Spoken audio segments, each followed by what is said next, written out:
What style would you like to play? Oh, we can go 5 or 6 seconds, to shoot.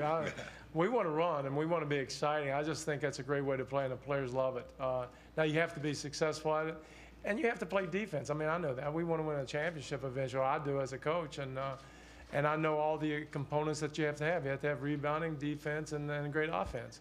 And we will tinker with it until we try to get those components in the mix.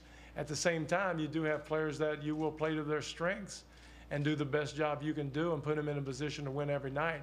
And at that point, you just keep plugging away. And we didn't get it done completely in Phoenix. I thought we had some chances to win championships, and no one's more disappointed than me.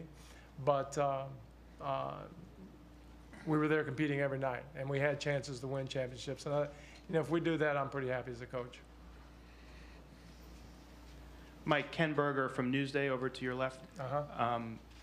You and Donnie presumably will at some point change the roster. Whatever your timetable and priorities are will prevail there. But can you just tell us what traits players have that you want to coach? What are you looking for in players that you want to bring here? Well, you have a wish list. List.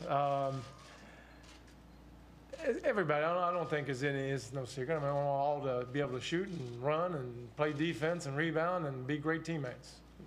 I mean, I think that's the obvious answer, and not all players are like that. But I think, basically you have to have great character and be a good teammate.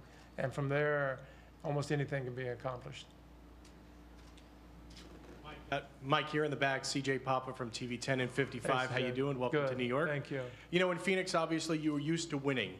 Here, the fans are used to losing. How do you change the culture with this team to expect to win every night? By winning. That's the only thing that works. It doesn't work. I can sit up here and talk all day and all summer, and until we put the product on the floor and we win, it's not going to change anyone's opinion. And, it's great to debate it back and forth and styles and all this stuff, but the bottom line, we need to win and do it as soon as we can, and I'm looking forward to the challenge. I've also been in organizations and places and we didn't win. It's not great existence, but I'm just looking forward to it. I love our players, and we'll see what we can do. Max Dickstein, AM New York.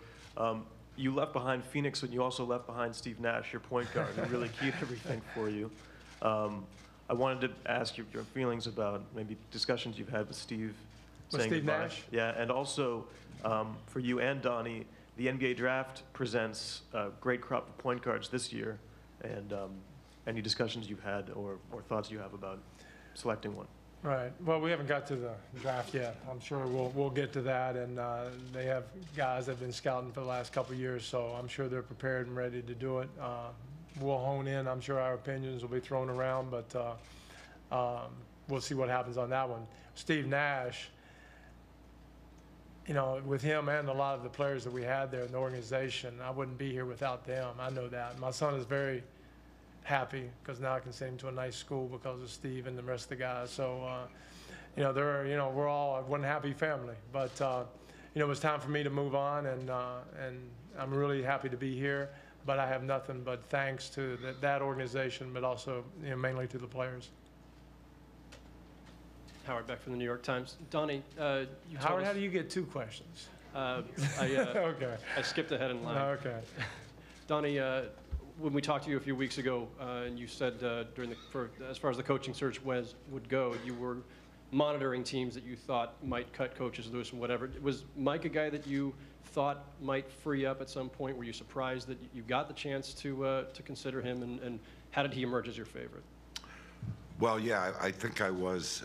When I made that statement, I'm not sure that I thought that Mike would be available at that point, but I was looking to see what was going to happen with the playoffs. And then I started following it, and I saw that there was a possibility he might be loose. And then out of nowhere, basically, I guess about a week ago, and that's actually what it was, a week ago, I got a call from Steve Kerr, who said, we'll give you permission to talk to Mike D'Antoni. And I said, great. And I was on a plane, and I was there probably a day later and had an interview with him. And You know, Basic was very impressed with what he had to say, but I can't say that, you know, let's say when I first got here, I thought that Mike would be available. So I thought it was good fortune if we could get a coach like this, and that's why I did hone it on him at a certain point. But obviously it was fluid in the sense that there were other teams involved with not only Mike, but with some of the other people I was talking to. So, you know, it was a very crammed week, let's put it that way. Hi, Coach. Stephanie Stepp here to doing? your left, Yes. WHCR Radio. Speaking of all the things that you bring with you, is Steve Nash someone you'd like to add to that list? I think he's under contract, if I'm not mistaken. You know, let's just say we'd like to add players like him.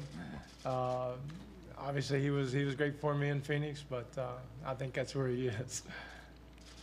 All right, ladies and gentlemen, that'll be the end of the Q&A session. We're going to do a photo opportunity to your right of the podium.